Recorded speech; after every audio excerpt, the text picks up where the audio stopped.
être un soutien. Je ne suis pas ton ennemi. Pourquoi? Parce que je te dis la vérité. Amen. Selon le dictionnaire, c'est quoi un ennemi? Un ennemi, c'est un antagoniste, c'est-à-dire un opposant, un adversaire. C'est celui ou celle qui est en conflit avec un autre. C'est celui ou celle qui veut faire du mal à quelqu'un. Ça, c'est la définition du dictionnaire. Bien sûr, on veut regarder c'est quoi la définition biblique d'un ennemi. Le mot utilisé, le mot grec qui se prononce ektros, c'est-à-dire un homme qui est haïssable, quelqu'un qui est odieux. Odieux, pour ceux qui ne savent pas ce que ça veut dire, c'est celui qui provoque la haine, qui a l'aversion, la réprobation et l'indignation. Un ennemi, c'est celui qui est hostile. Un ennemi, c'est celui qui est et qui s'oppose à un autre. Et un ennemi, c'est l'opposition à Dieu par l'esprit. Ça, c'est la définition biblique. Galates 4, verset 16 nous dit « Suis-je devenu votre ennemi en vous disant la vérité ?» C'est l'apôtre Paul qui s'exprime ainsi dans ce livre aux Galates. Il dit aux Galatiens « Suis-je devenu votre ennemi en vous disant la vérité ?» Dans les versets avant, Paul leur expliquait comment que autrefois ils s'adonnaient à d'autres dieux, comment qu'ils étaient dans l'idolâtrie, et maintenant qu'ils ont connu Dieu, et surtout qu'ils ont été connus par Dieu, comment cela se fait-il qu'ils retournent à leur ancienne habitude, qu'ils continuent à regarder la lune, les jours, etc., toutes les choses qui amènent à l'idolâtrie. Et les temps, malheureusement, n'ont pas changé. Aujourd'hui, les gens, même quand ils finissent par connaître Dieu, parfois ils retournent dans leurs anciennes habitudes.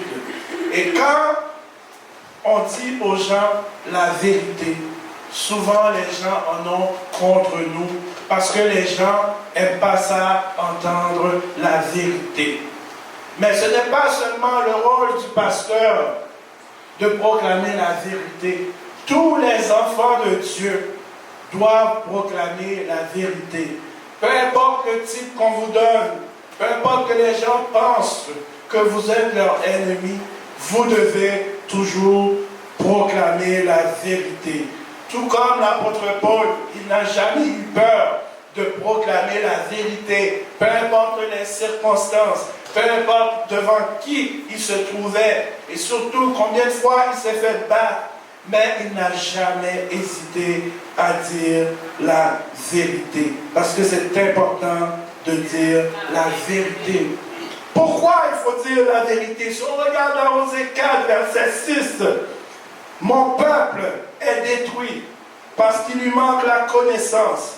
Puisque tu as rejeté la connaissance, je te rejetterai et tu seras dépouillé de mon sacerdoce. Puisque tu as oublié la loi de ton Dieu, j'oublierai aussi tes enfants. » Des fois, les gens, ils ont certains comportements. Pourquoi? Parce qu'ils n'ont pas la connaissance. Donc, en tant qu'enfants de Dieu, notre devoir, quand nous avons la connaissance, quand nous avons eu la révélation de certaines choses, notre rôle en tant qu'enfant de Dieu, c'est de transmettre cette connaissance. C'est de ne pas avoir peur de transmettre cette connaissance. Parce que souvent, oui, aujourd'hui, je suis rendu dans une certaine étape dans ma vie chrétienne, mais autrefois, parce que je n'avais pas la connaissance de certaines choses, ou autrefois, parce que je me fiais à un homme, il y a des erreurs que je faisais. Alors, c'est tout à fait normal que quand nous avons la connaissance, nous avons la révélation de certaines choses, de le transmettre à d'autres, à ceux qui sont dans l'erreur, afin qu'ils ne demeurent pas dans l'erreur. Parce que c'est ce que l'ennemi veut. L'ennemi veut qu'on demeure dans l'erreur, qu'on fasse les choses dans l'erreur. Mais nous, les enfants de Dieu, nous voulons marcher dans la vérité. Alors, en tant qu'enfant de Dieu, vous devez proclamer la vérité. Peu importe que la personne, oui, elle pense que vous êtes son ennemi. Non, tu n'es pas son ennemi parce que tu déclares la vérité.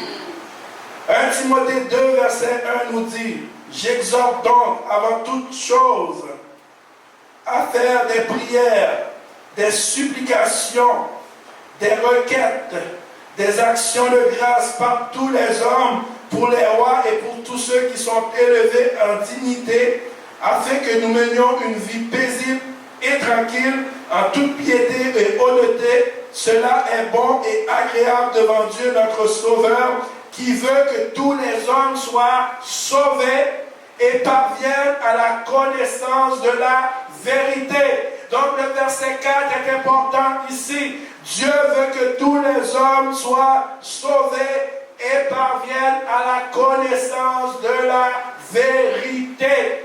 Quand on a la connaissance de la vérité, on change notre attitude.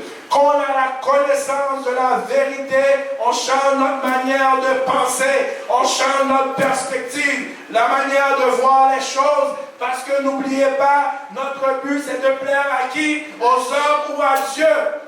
Notre but c'est de toujours plaire à Dieu. Notre but c'est de plaire à celui qui nous a enrôlés, à celui qui nous a enlevés de la noirceur pour nous mettre à son admirable lumière. C'est pour ça que la connaissance, elle est extrêmement importante dans la marche avec Dieu. Je ne suis pas ton ennemi parce que je te dis la vérité. Non. Je ne suis pas ton ennemi quand je te dis de marcher dans la sainteté. Je sais que la sainteté, ce n'est pas un terme qui est à la mode dans l'Église d'aujourd'hui. Mais l'Église n'est pas là pour suivre la mode. L'Église est là pour dire la vérité. Et que nous dit 1 Pierre 1, verset 15? Mais, puisque celui qui vous a appelé est saint, vous aussi soyez saints dans toute votre conduite, selon qu'il est écrit, vous serez saints, car je suis saint. La sainteté, ce n'est pas une question, oui, aujourd'hui c'est dimanche, je suis saint. Aujourd'hui c'est dimanche, je vais avoir cette apparence de sainteté, de piété, parce que je m'en vais à l'église et que je veux voir que frère un tel, sœur un tel, pasteur, apôtre, nobelet, l'évangéliste, voit que je suis quelqu'un de saint. N'oubliez pas une chose, Dieu a le regard sur vous. Le pasteur ne vous voit pas 24 heures sur 24, mais Dieu vous voit 24 heures sur 24. Dieu connaît vos pensées 24 heures sur 24. La sainteté, ce n'est pas un compromis dans la vie du chrétien. Et peu importe où ce que vous êtes rendu, peu importe votre position, la parole est claire. Puisque celui qui vous a appelé est saint, vous devez être saint dans toute votre conduite. Vous devez être saint quand vous faites votre épicerie. Vous devrez être saint quand vous allez à la plage des hommes. C'est-à-dire quand vous allez à la plage et vous voyez les femmes en bikini, dites je suis saint et regardez ailleurs. C'est ce que vous devez faire. On n'a pas le choix. Oui, l'été, les femmes se dévêtissent, mais vous devez avoir cette pensée que je suis saint. Et c'est un combat pour moi aussi qui vous parle, parce que ce serait hypocrite de ma part. J'ai des yeux aussi, je marche dans cette société. Mais il faut être conscient que la sainteté, c'est pas facile, mais nous devons y parvenir, parce que Dieu nous le demande. Romains 6, verset 22. Mais maintenant, étant affranchis du péché et devenus esclaves de Dieu, vous avez pour fruit la sainteté et pour la vie éternelle. Vous avez pour fruit la sainteté. Donc on doit rechercher cette sainteté coûte que coûte. Il n'y a pas de compromis à faire. On doit parvenir à cet état de sainteté parfaite. Peu importe les circonstances. Peu importe devant qui on se trouve. Et c'est pour ça, des fois, qu'on vous dit, il y a des choses que le chrétien ne doit pas regarder. Il y a des conversations même que le chrétien ne doit pas entrer dedans. Oui, Jésus, il s'amusait. Jésus avait du temps avec ses disciples. Il faisait des blagues, il riait. Mais il y a des genres de blagues, ce n'est pas pour le croyant. Parce que vous savez, tout a l'air innocent. On fait une blague, on pense, oh, c'est juste une blague. Mais le disque dur l'a enregistré. À force de faire des blagues grivoises, ça finit par rentrer en nous. Puis à un moment donné, on a certains comportements, puis on se demande pourquoi. Et c'est la même chose. Quand on regarde certaines images, quand on regarde certaines émissions, et Dieu sait aujourd'hui, les émissions, dans mon temps, quand j'étais jeune, il y a certaines émissions, on passait ça tard le soir, tu avais des avertissements. Aujourd'hui, trouver une série sans scène de nudité, sans scène de sexualité explicite, c'est rare. Vous allez dire, ah, je le sais. Je sais que ça, c'est pas pour moi. C'est la série qui m'intéresse. Mensonge. Tu le vois à l'image. Elle rentre dans ton cerveau. Elle produit des faits. Sans que parfois tu te rends compte. Alors des fois, tu as des mauvais désirs. Tu ne sais pas d'où ce qui viennent. Mais ces mauvais désirs viennent de ce que tu as regardé. Ces mauvais désirs viennent de ce que tu as entendu. Alors c'est pour ça, mes bien-aimés frères et sœurs, prenons garde à ce que nous regardons. Prenons garde à ce que nous entendons. Parce que la sainteté, nous en avons besoin en tant qu'enfants de Dieu. Je ne suis pas ton ennemi parce que je te dis de prier. Les enfants de Dieu ont beaucoup de misère avec la prière. Et la prière, elle est importante pour bâtir une vie chrétienne. La prière, elle est importante pour ta fondation. Colossiens 4, verset 2 nous dit, persévérez dans la prière, veillez-y avec action de grâce. Donc l'enfant de Dieu doit faire quoi? Doit persévérer dans la prière. Pourquoi nous devons persévérer dans la prière? Parce que la prière, c'est une puissance pour toi. La prière, c'est la clé. Quand tu as des inquiétudes, quand tu as des soucis, quand il y a des réponses que tu as besoin, va dans la prière, adresse-toi à ton Créateur, converse avec lui. Et tu vas avoir tes réponses. Mais si tu ne pries pas, quelle relation que tu as avec ton Créateur? La prière, ce n'est pas quelque chose d'extraordinaire. C'est une conversation entre toi et Dieu. Tu lui fais connaître tes besoins. Tu lui fais connaître tes peines. Mais c'est aussi parler aussi pour les autres. Tu sais qu'un frère est dans telle ou telle difficulté. Tu pries aussi pour lui. La prière, elle n'est pas juste bonne pour nous. Tu veux que le monde change. Tu vois où l'état du monde est. Fais aller ta voix devant Dieu. Intercède. Romains 12, verset 12 nous dit, réjouissez-vous en espérance, soyez patients dans l'affliction, persévérez dans la prière. Oui, parfois les gens vivent des difficultés, ils te disent, oh, j'ai prié Dieu, mais rien n'arrive. Que dit la parole? Persévérer dans la prière. Oui, parfois la chose n'arrive pas tout de suite, mais persévère. Sois patient dans l'affliction. Parce qu'il y a des choses que tu pries pour, c'est peut-être pas le temps de Dieu. Est-ce qu'on est conscient que Dieu a aussi son temps? Dieu a aussi son agenda. Et parfois quelque chose que tu demandes, que tu penses qu'il va être bon pour toi aujourd'hui, c'est peut-être parce que tu n'as pas la maturité pour l'avoir aujourd'hui. Tu ne sais pas que cette chose, dans quel piège elle pourrait te mener. Alors tu pries, tu attends.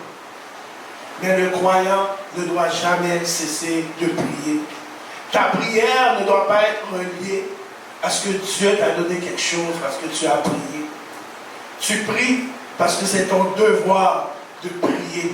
C'est ton devoir d'intercéder pour toi, pour ton frère, pour ta famille, pour ceux qui ne connaissent pas Dieu. C'est ton devoir de le faire. Matthieu 21, verset 22 nous dit: tout ce que vous demanderez avec foi par la prière, vous le recevrez. Quand vous priez, est-ce qu'il y a un doute dans votre tête? Est-ce que vous priez juste pour prier? Vous dites: ah, je vais prier, je vais voir si Dieu va agir. Déjà dans ton « je vais voir », tu mets déjà le doute.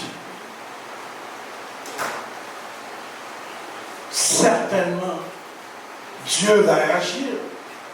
Parce qu'il te dit, la prière du juste a une grande efficacité.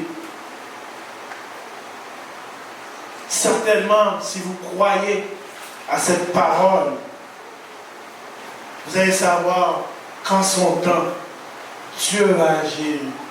Mais tout ce que vous avez à faire, c'est de laisser agir votre foi quand vous priez. Laissez votre foi agir.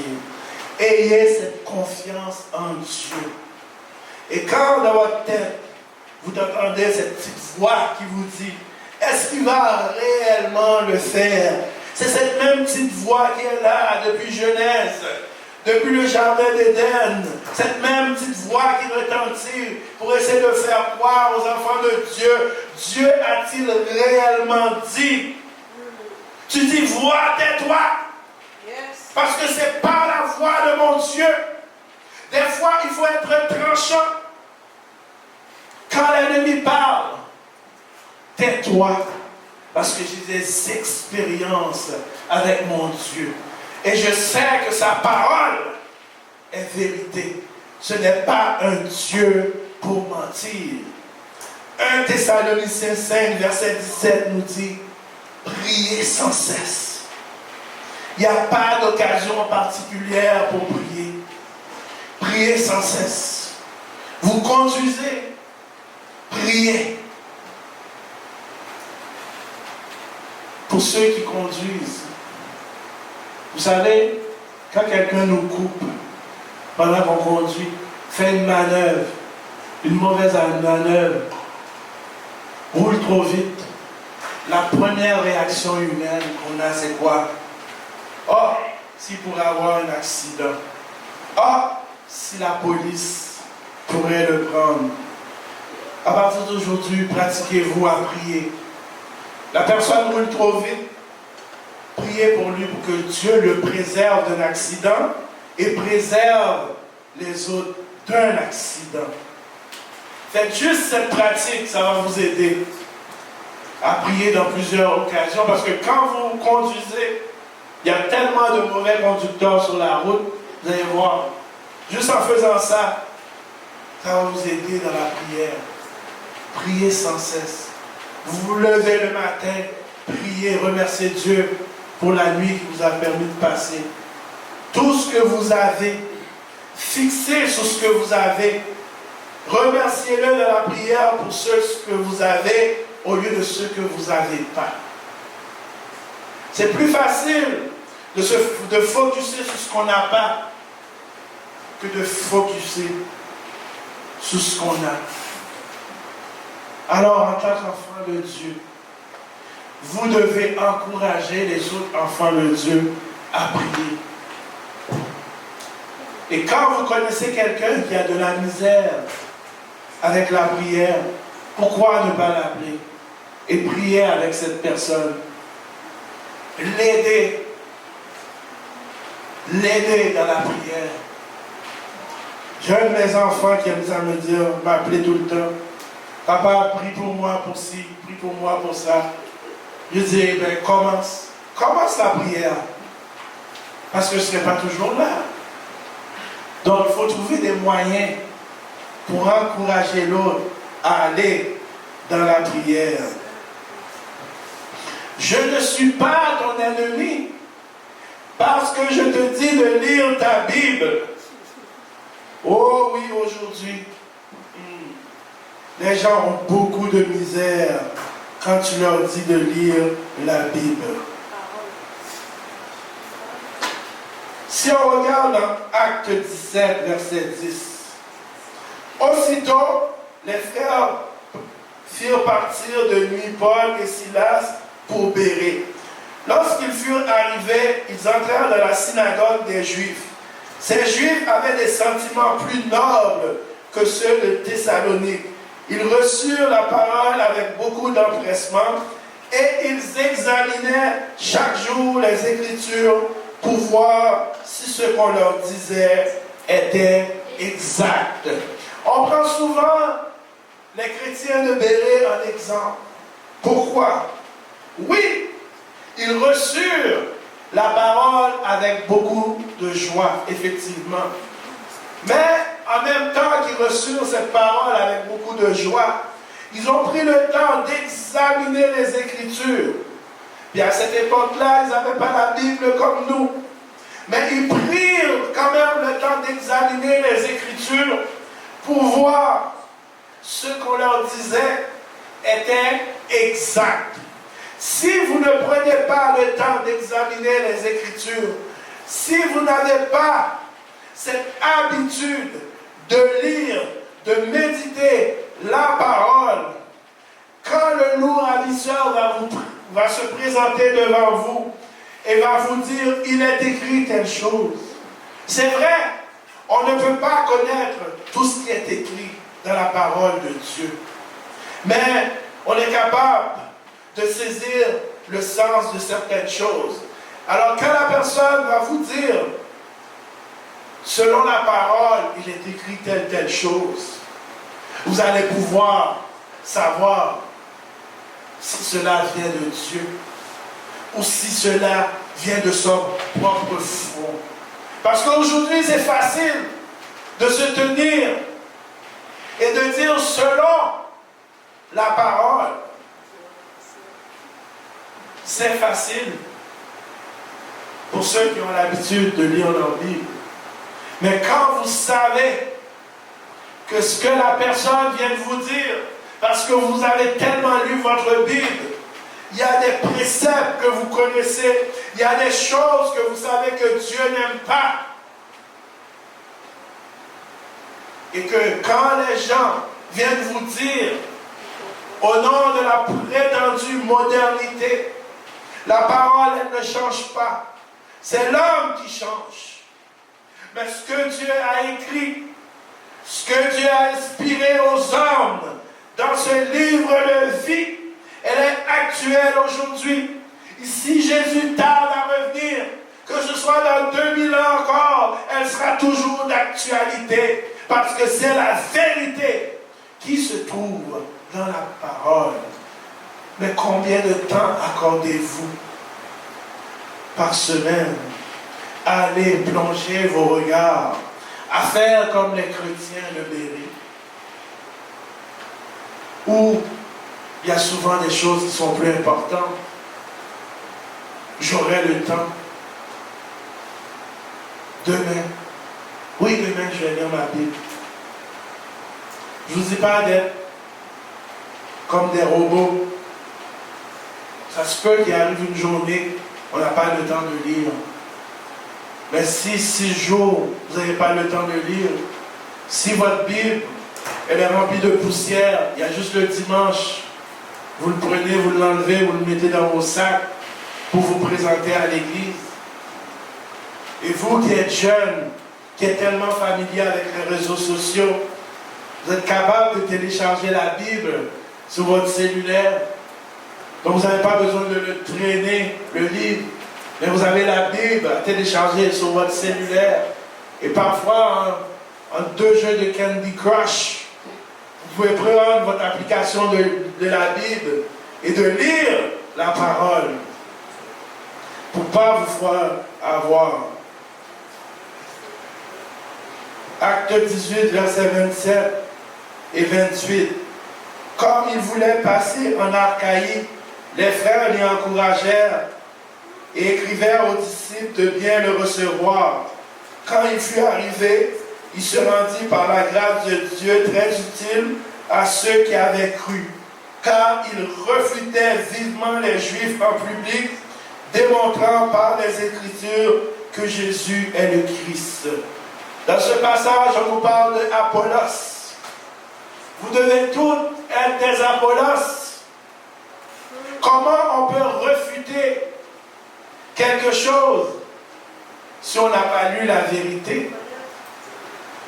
Comment vous pouvez dire à quelqu'un qu'il est dans l'erreur si vous n'avez pas plongé vos regards, si vous n'avez pas examiné? La Bible ne se lit pas comme un roman. Il faut comprendre le contexte. Il faut s'imprégner du contexte. Il faut examiner qu'est-ce qu'il voulait dire. Mais si on ne prend pas le temps, mes bien-aimés, des fois on lit la Bible, on se fait avoir par défaut, par ceux qui détournent la parole. Alors imaginez si vous ne le lisez pas. Vous allez être une proie facile. Tantôt dans la prière de déclaration, qu'on parlait que personne ne vous trompe, ne fasse de vous sa proie par la philosophie. Et un des moyens pour que les gens fassent de vous leur proie par la philosophie, c'est quand vous ne prenez pas le temps de lire votre Bible.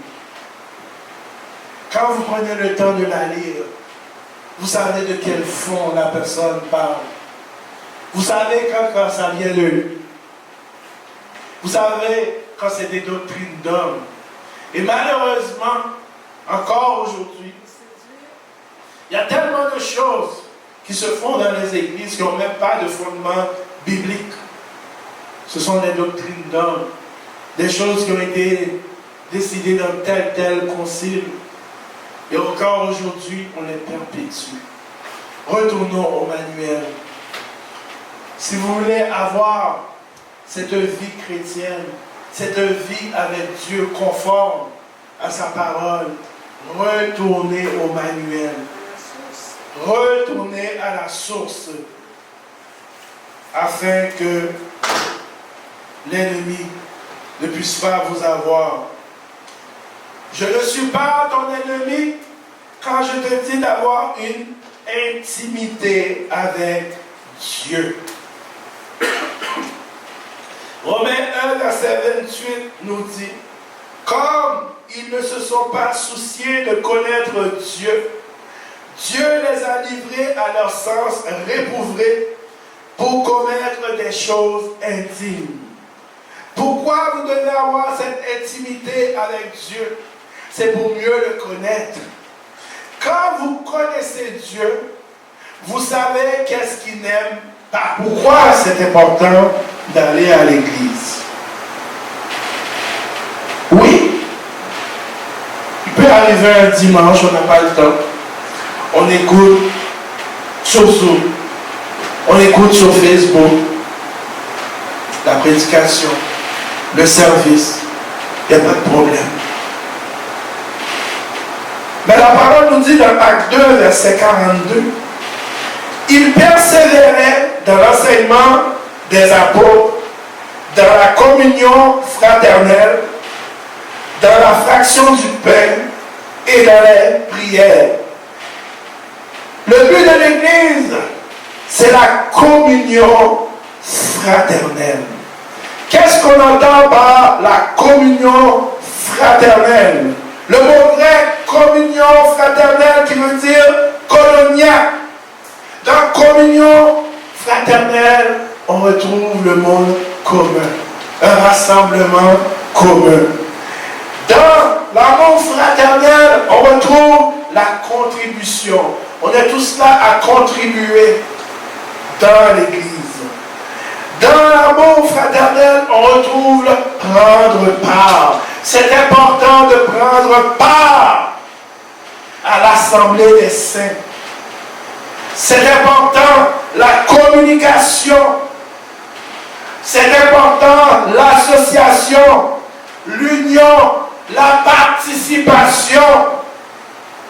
Parce que le pasteur ne peut pas tout faire dans l'Église. L'Église est une communauté. On trouve la libéralité dans l'Église. On a tous besoin de ça. On a tous besoin de se voir les uns les autres. Sur Zoom, vous voyez le pasteur, vous voyez la prière. Il y a des choses, quand les gens sont en face de nous, qu'on est capable de ressentir. Et 1 Pierre 2, verset 5 nous dit aussi, on est là pour nous édifier les uns les autres. Nous sommes là pour nous édifier. Pour ça, la communion fraternelle, elle est importante. On est là pour s'édifier les uns les autres. On trouve l'amour. On apprend à nous aimer les uns et les autres dans la communion fraternelle. Hébreux 10, verset 24 nous dit, veillons les uns sur les autres pour nous exciter à la charité et aux bonnes œuvres. Pour ça, c'est important, la réunion, de se rassembler ensemble pour veiller les uns sur les autres et toujours dans l'amour. Parce que ne pas oublier, c'est la base de l'Évangile.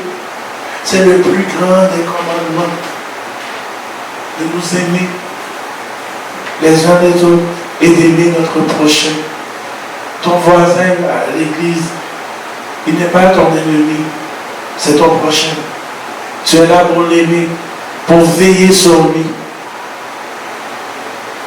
C'est pour ça, mes bien-aimés, c'est important de retourner à l'église, de ne pas abandonner vos assemblées, comme certains le faisaient autrefois, mais de vous soutenir les uns les autres. Oui, c'est vrai, on est bien dans notre foyer, on est bien dans notre maison, on peut tout écouter, on n'a pas besoin de s'habiller, d'affronter la chaleur ou le froid. Mais n'oubliez pas, c'est important, la réunion. C'est important, la communion fraternelle. Nous avons besoin de cela. Non, je ne suis pas votre ennemi, parce que je vous dis la vérité. Votre seul et unique ennemi, c'est qui? C'est le diable qui est le pire ennemi des enfants de Dieu. Alors, quand vous voyez